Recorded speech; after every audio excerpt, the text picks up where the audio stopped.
That. Right by me, Alfie exclaimed, outraged. She shuffled off and left me without a penny to bless myself with. But she made a man of you, his father argued. The kind of man who had the sense to get hired by White Star so we could sail together. Your old Dar never would have thought of that. Clever of you, that was. Alfie was sheepish. I had to lie about my age. I told him I was 16. You're not the first, and you won't be the last. Now find a jacket that fits you. You look like you've lost your hands. Alfie was nervous. Shouldn't we wait for the clerk? You're not taking anything, just exchanging, John Huggins explained. It's already signed for. Now I've got to get back to work. She may be the most modern ship ever built, but the boilers won't mind themselves. Imagine that. Conflicting emotions mingled in Alfie's gut as he watched his father disappear into the passageway. He was happy to be sailing with Dar, but the man was practically a stranger. He'd been away at sea for a large part of Alfie's 15 years. Ma was his real parent, and now she was gone. He had no idea if he'd ever lay eyes on her again. Besides, it wasn't as if the Huggins men would be working side by side. As a fireman, Dar would be down in the bowels of the ship shoveling coal into the Titanic's 29 boilers. As a junior steward assigned to first class, Alfie's duties would keep him many decks above. You'll be rubbing elbows with princes and millionaires, boy, his father had assured him. It was the talk of the crew. The guest list for the maiden voyage included the very apex of high society. European and British nobility, captains of industry, business tycoons, and wealth that was unimaginable to the likes of Alphonse Huggins. One passenger, a fellow named John Jacob Astor, might have been the richest man in the world. Might have been. That was the most astounding part. Not that he was the richest, but the fact that nobody could be sure if he was number one or not. Imagine having so much money that it was impossible to count, so all you could do was guess at how much that was. Still, Alfie would have gladly traded all of Colonel Astor's vast fortune to have Ma back. He knew this was a child's way of thinking. He was a man now, at least he told the White Star Line that he was.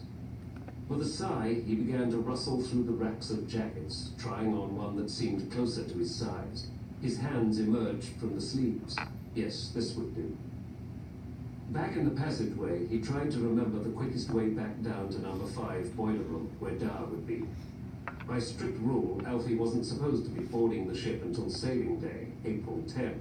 But he had nowhere else to go, and there were empty hammocks in the fireman's quarters where his father slept. On a ship the size of the Titanic, no one would be the wiser. No one who would report him anyway. An engine crew was a brotherhood, Dar had told him, slaving shoulder to shoulder in the same searing heat, choking on the same steam and smoke and coal dust. Alfie hesitated. The Titanic was a marvel of engineering, but she was also a maze with dozens of passageways on 9 different decks. Dar had brought him here via a wide passageway on E deck that the crew had named Scotland Road. It was supposed to be the fastest way to get from one end of the ship to the other. But he was on F now. It made no sense that going up could be the most convenient way to get down to the boiler room. Or did it? As he stood, pondering his route, the door to the uniform room opened, and out stepped a very young steward. Alfie was shocked. He'd been positive the compartment had been empty. A stab of fear. I admitted lying about my age. Spying Alfie, the boy spun around and began marching quickly in the opposite direction. Hello? Alfie called tentatively. The steward broke into a run and disappeared up the companion stairs at the end of the passageway. Alfie frowned. Had the boy overheard the confession? In truth, the lad seemed even younger than Alfie, but appearances were often deceiving.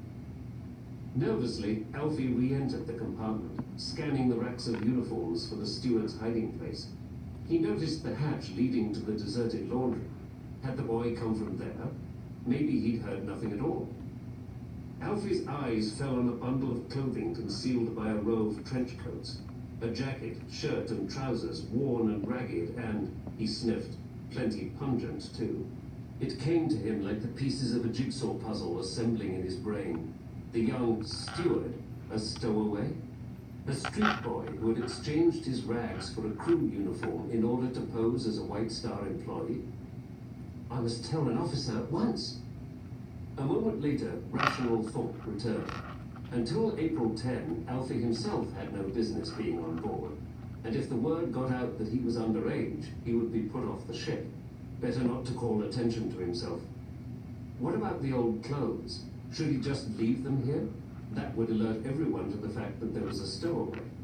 If the crew began sweeping the entire ship to determine who belonged and who didn't, no, he had to get rid of them.